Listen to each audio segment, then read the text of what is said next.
Okay, Lynette Wendel, it's so great to have you here. We are endorsing you. You are a candidate running for District 36 in the House of Representatives here in Utah.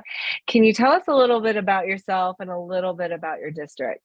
Yeah, sure, Sunny. Thank you so much. I'm always excited to talk about the west side of Salt Lake County and Taylorsville and West Jordan. So, like you said, I'm Lynette Wendel running for the Utah House of Representatives.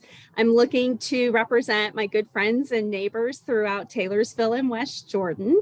A little bit about me. I am a transplant. I've been in Utah for nearly 30 years. Love it. And I know there's a lot to be said about all of our wonderful families who've been here 4 and 5 generations. But I think those of us who choose to live in the spaces that we do also have a lot to add as well. Absolutely. I'm a transplant, been here 20 plus years, but it's home. And, I love that you want to reinvest in your community. Um, so just tell us why you want to run, because from the outside in, it's a pretty crappy job. It doesn't pay very well. So I want to know why you want to do it. Yeah, well, for me, it really is about public service. And over the last 20 years, you've seen me in all kinds of spaces as a volunteer. I probably have almost 20,000 volunteer hours. So people have been connecting the dots with me. They've seen me in PTAs and community councils and senior centers.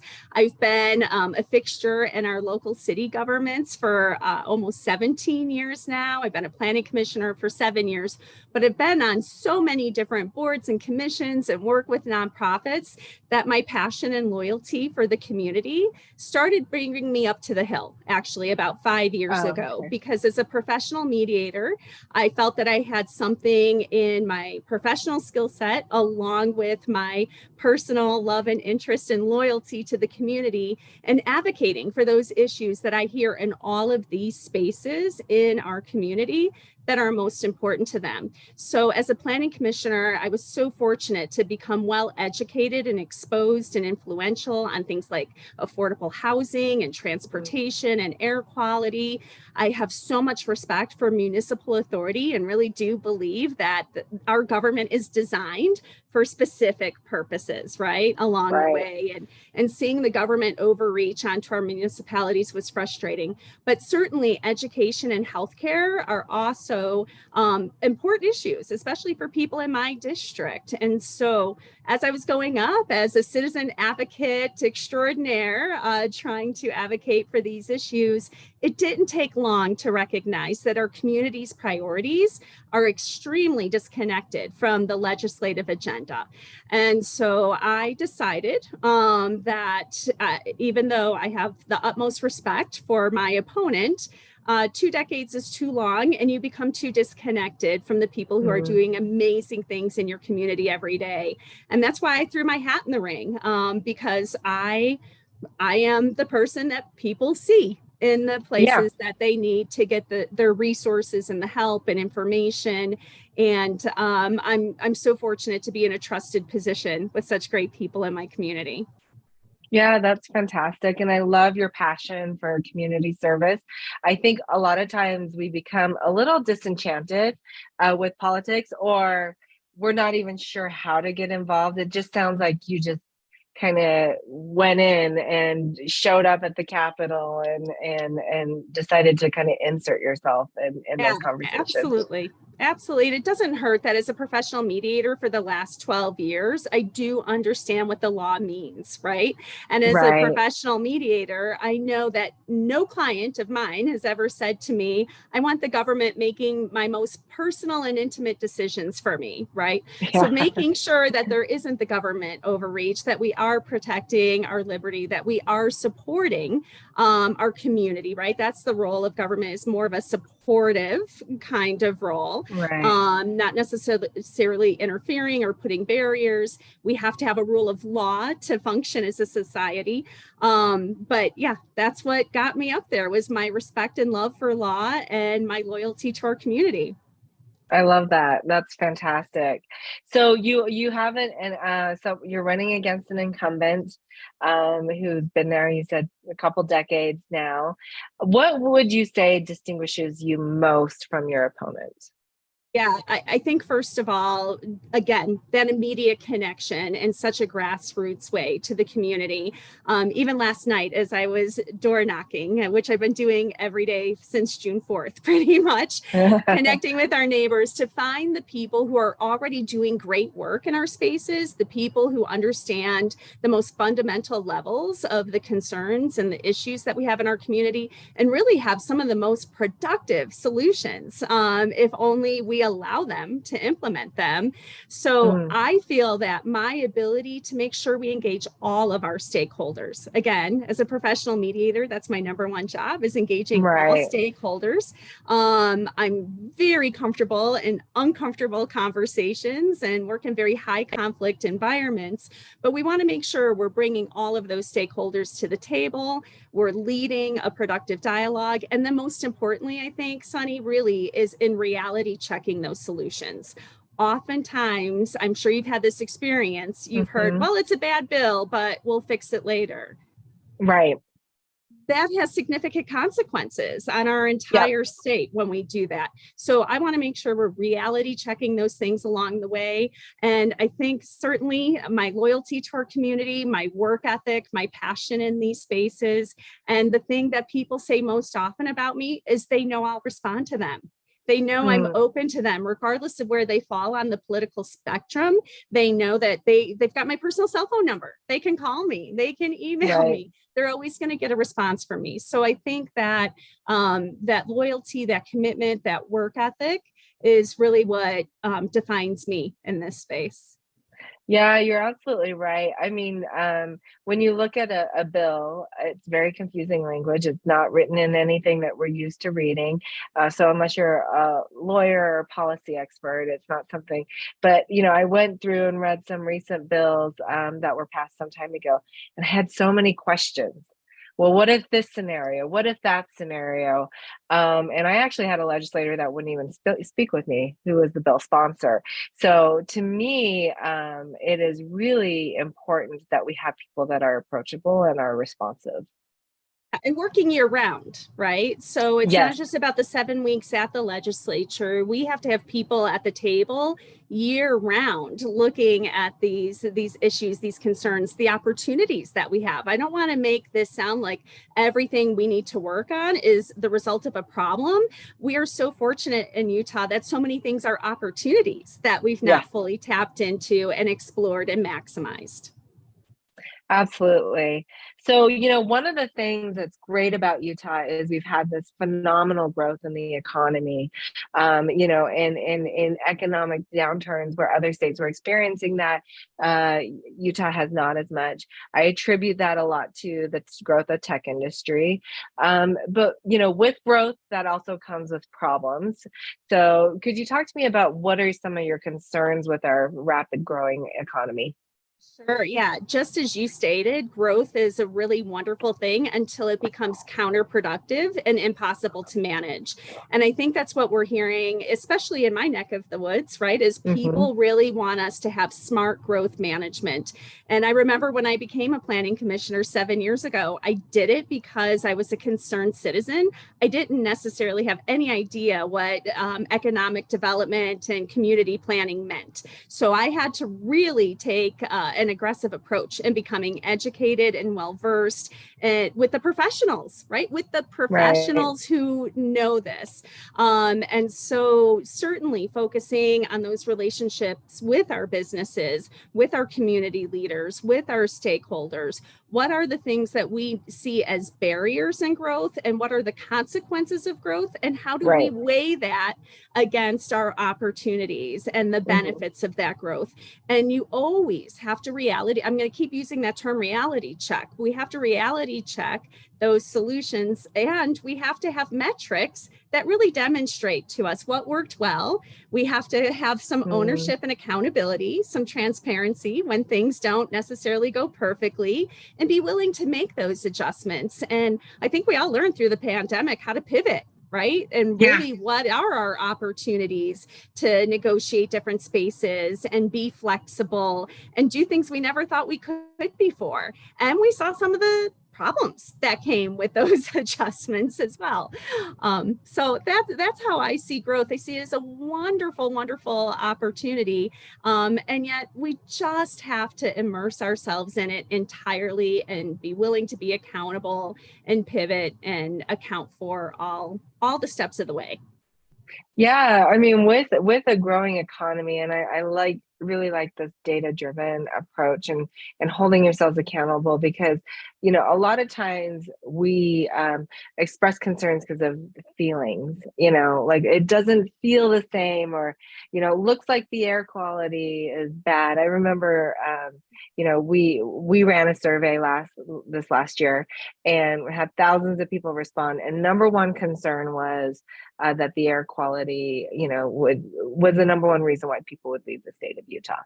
And what was funny to me is the response was, well, actually, it's better. And I was like, but it doesn't feel better, and it certainly seems like we had more orange days, but and I think that it's important to be able to track those things and see where we're really at as a state, and see what the path forward is. And sometimes that's accepting some hard truth, as to where are the state of things today. Absolutely. Yeah, those metrics and data are so important. And as I referenced earlier, using our professionals in these fields, I don't believe we have one environmental scientist at the state legislature currently. I believe we have a candidate who is. Yeah. But Utah State, the University of Utah, BYU, they provide us with so much fabulous information about air quality.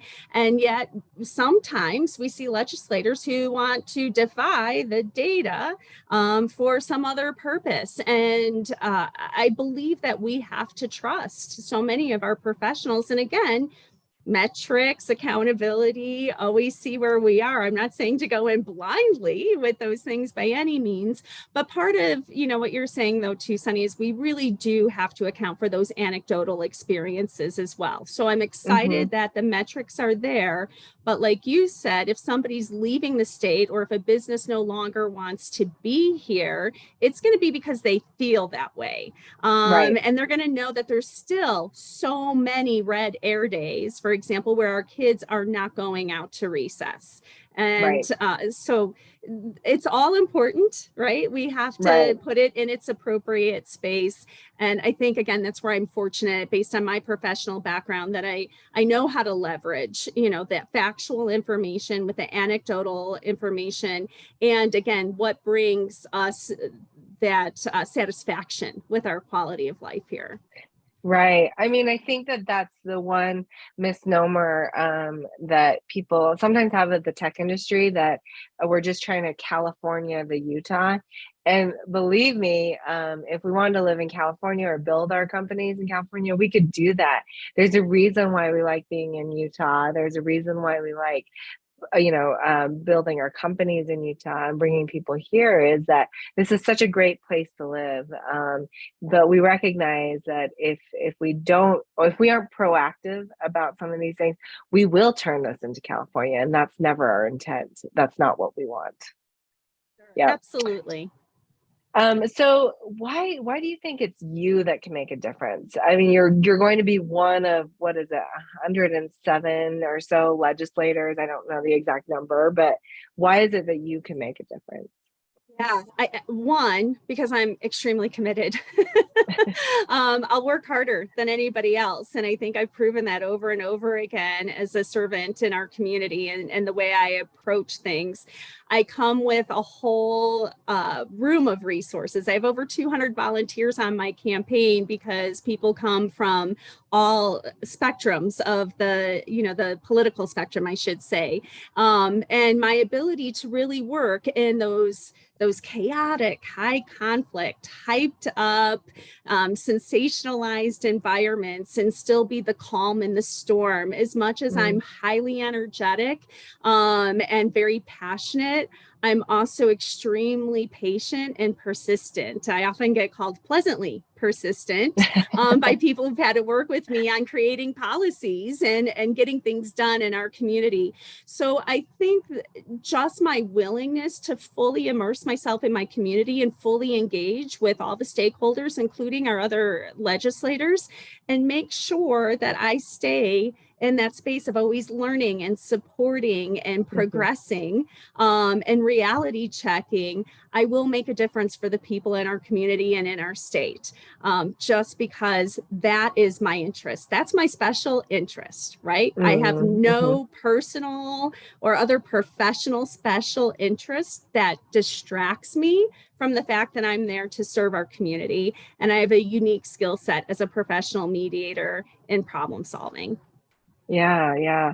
That's really interesting that you bring up, there are, speaking of like, high conflict situations, one of the things that we have seen is there's a lot of different message bills that are being put out there on both sides, so it's not just one party over the other. As a whole,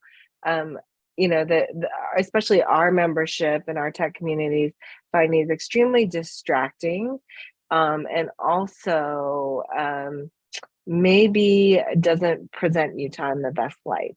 And the reason why that is hard for businesses is because it may hurt our abilities to recruit and retain talent in the state.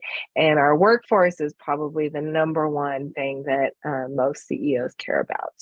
It's the thing that keeps the business going. Without a workforce, you don't have a product. Without a workforce, you can't grow. You don't have sales. You don't have revenue. Tell us your stance on these message bills that are coming up. Yeah, well, obviously, again, as a professional mediator, I think they're an absolute waste of time and distraction, like you just mentioned.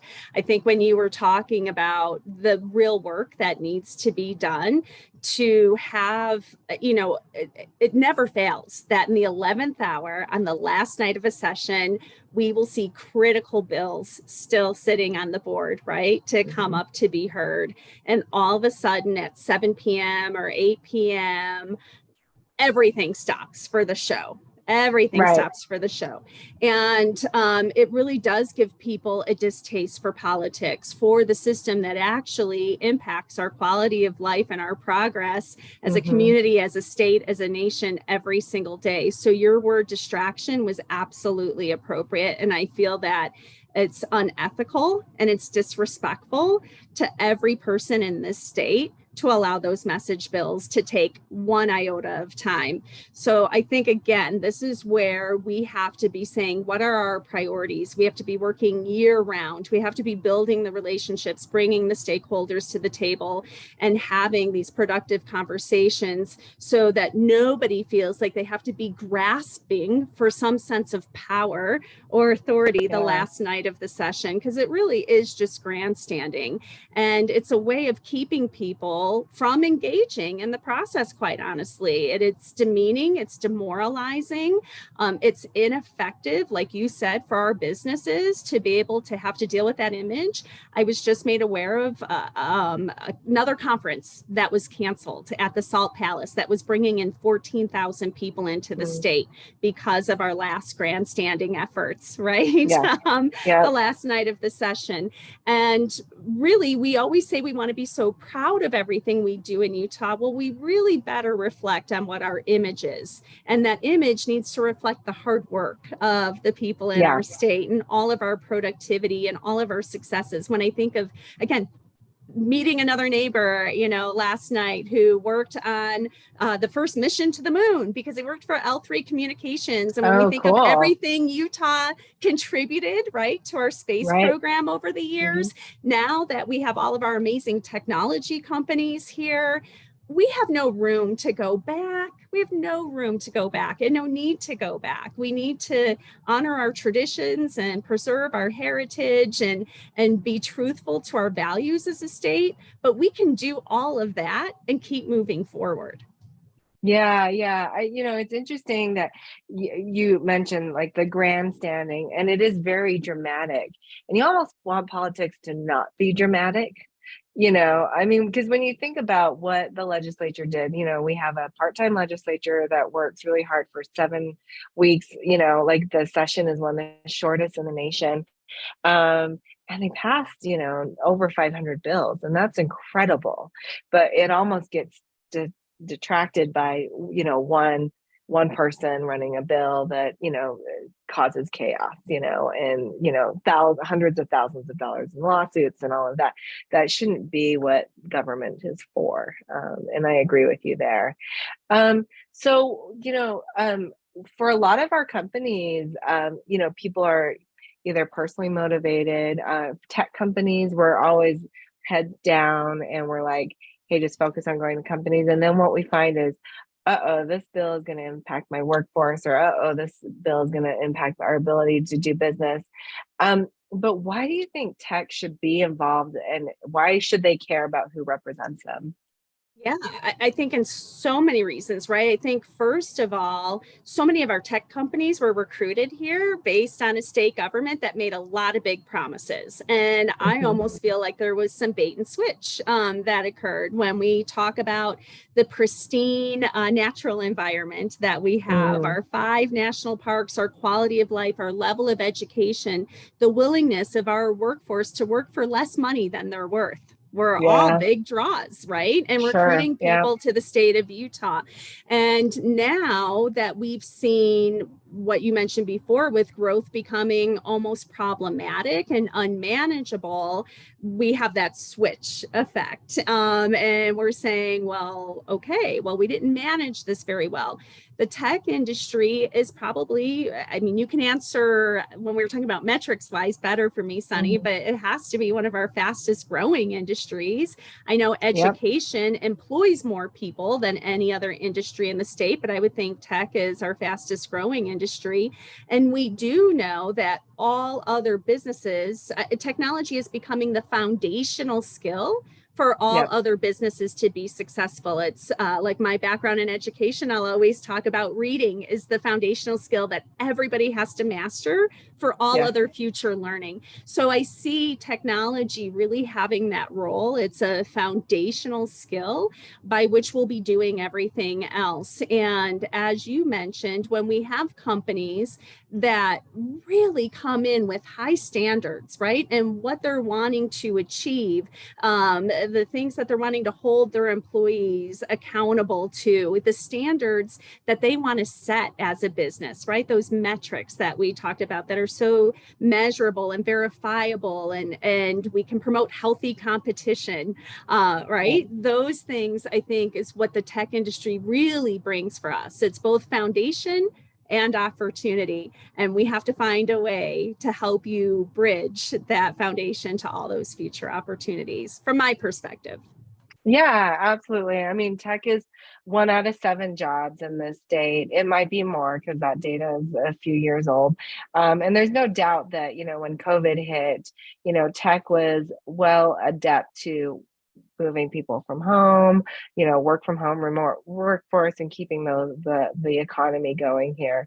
And I think that that future investment in our economy requires that we think about industries like the tech industry that is always consistently innovating and making our state better. So yeah, and speaking of that, one of the biggest things that we have, and that tech cares a lot about, is education. And I had met with a former legislator who had this uh, comment of, well, why don't you hire just our own kids? Why do you keep bringing in people from out of state? And it occurred to me that what is so obvious to us as tech leaders, that we don't have enough talent to hire from here, that it wasn't obvious to him, and that's why we had to recruit out of state. So then there was this conversation of investing in education. Now, Utah is one of the lowest per pupil spend in the nation. We have been for the last several years. We brag about our test scores kind of being middle of the pack, but when you compare Utah to other states that are relatively white and wealthy, we are at the bottom of test scores. But there is this conversation of, cutting income tax to fund education. Are we doing enough? Large classrooms. And frankly, we're in a situation where it, it is very hard to be a teacher today. So tell me what you're going to do for education, because I think that's a really important part of our future economy. Well, I am so fortunate that I grew up with a mom who said education is something nobody can ever take away from you. And she Mm, had us believing from the very beginning that education was going to be the number one predictor of our success. So I remember, right, reading every single night, doing our homework, her checking on us, her always being engaged with our teachers. So my first love and passion and career was in education. And I started working in a college admissions environment. And then I was one of the first people in the Y2K craze and worked for a oh, Microsoft training center for 5 years oh, and okay. helped people career transition into technology as network engineers and developers. That's when I really knew my tech stuff, but we're Yeah. saying 1999, right? Just to date me there. And then I was a center director for Sylvan Learning Center, where I Mm, learned why college applicants couldn't write complete sentences or paragraphs, why they had mhm, reading comprehension problems.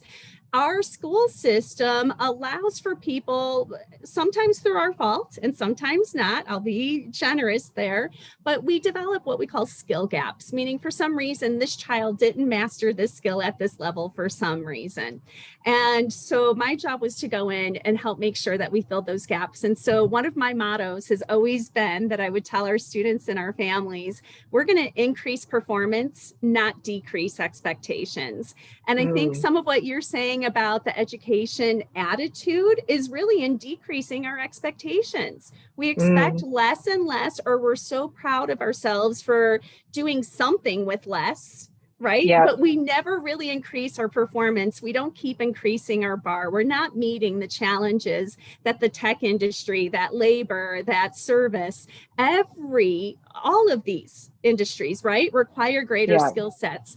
And one of my biggest frustrations and what I will fight for, I can't even tell you how hard I'm going to fight for this, but we passed a bill in the state several years ago saying our goal was to have 60% of our third graders reading at grade level. 60%, you might recall that on a grade scale, that's failing, right? Yep. At Yep. 60%.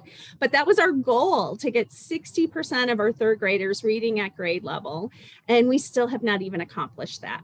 We've not even Wow. achieved that minimum bar in the state. And we know that helping a kindergartner takes about 15 minutes a day to get them caught up to grade level. By second grade, that becomes an hour a day. After third grade and beyond, it becomes that much harder and intense on our resources, time, and energy to make sure that we can get people caught up again with that foundational skill that sets us on Right. our path for lifelong learning. And we need to create that culture of lifelong learning, having people in the right jobs that match their skills, their interests, where they're going to thrive in industry. So yeah, you'll see me fighting hard for education from the very first day. Somebody should be getting excited about learning Hmm. all the way through to the end of their life, when they're still looking to challenge themselves and improve their performance and contribute in ways that they didn't know that they could. Yeah. And, one of the, uh, I think things that people don't realize, in Taylorsville, there's Salt Lake Community College. And it is, I think, one of, everybody kind of knows about it, but I don't think they realize how amazing Salt Lake Community College is. And I think such a great asset to the community, for a lot of first time college individuals, for people who want to return to work, who want to upskill, all of that kind of stuff. And so, yeah, that's right in your district. It is. Yeah. Well, it's actually 2 blocks outside of my district Oh, to is the it north. 2 blocks? Okay. Legitimately 2 blocks, but it is in Taylorsville. And I'm at the community college very regularly because I love to use their services. And I have colleagues who teach at the community college. Hmm. And of course, so many of the young people in our community do attend school there. But yeah, just like you said, Sunny, we have to have a culture of lifelong learning. We have to increase performance, not decrease our expectations. And education is the cornerstone to everything that we do. Everything we do. If we are not putting all that we've gotten there. And again, you mentioned talking about the, message bills, for example, when we demean and demoralize our educators who are nothing short of heroes in our state. Oh yeah, I'll go down fighting for that too. Because there's nothing worse than me walking down my neighborhood street in the morning and have a neighbor run out of their house and say to me, Lynette, why does the state legislature hate our teachers? I'm a PTA president and our teachers work so hard. Our administrators, our support staff, our facilities management all deserve to be recognized and honored, not demeaned and demoralized. So those are the conversations that our state legislature is missing out on. Yeah, what I feel like I keep hearing from you as a theme is that you're here to represent everyone in the community. You're not, I mean, as much as, I say, hey, let's be pro tech, it's not really about tech, but the people that make up the companies and the people that live in the communities and want better for their communities. I think that is a constant theme. And so, we're so excited to endorse you. We were very impressed from your interaction from the very get-go. Is there anything else you'd like our community to know about you as a candidate? Yeah, I'm just really excited to make sure that people realize that their voice is powerful, that they're valuable, not only valued, right? That their voice is valued, but that they are valuable. And every time we get up in the morning and we do a good day's work and, we help our kids with their homework and maybe we take public transit instead of driving or we telecommute, all of those choices that we all make every day contribute to the whole of what makes Utah wonderful. And I'm always excited to hear from anybody who has an experience they want to share, a perspective that they think I need to know about, or to give me a resource on how to better problem solve on some of these issues. So I appreciate your time, Sunny. I'm so appreciative of the tech industry and all you're doing. Like you said, you haven't even been talking today in terms of just it's all about us as the industry. You've been talking about the collective whole. So I think this partnership is going to be fabulous. And I'm just so excited to be working with you. Great. And how can, if people want to donate, get involved in your campaign, where do they go to find that information? Yeah, so we are extremely well organized and can use all the free workforce, all the donations that people can support. You could go to my website at, of course, www.votelynette, that's LYNETTE.com, votelynette.com, and then we'll get you set up from all kinds of places from there. Great. Well, thank you so much. I appreciate your time. Sunny,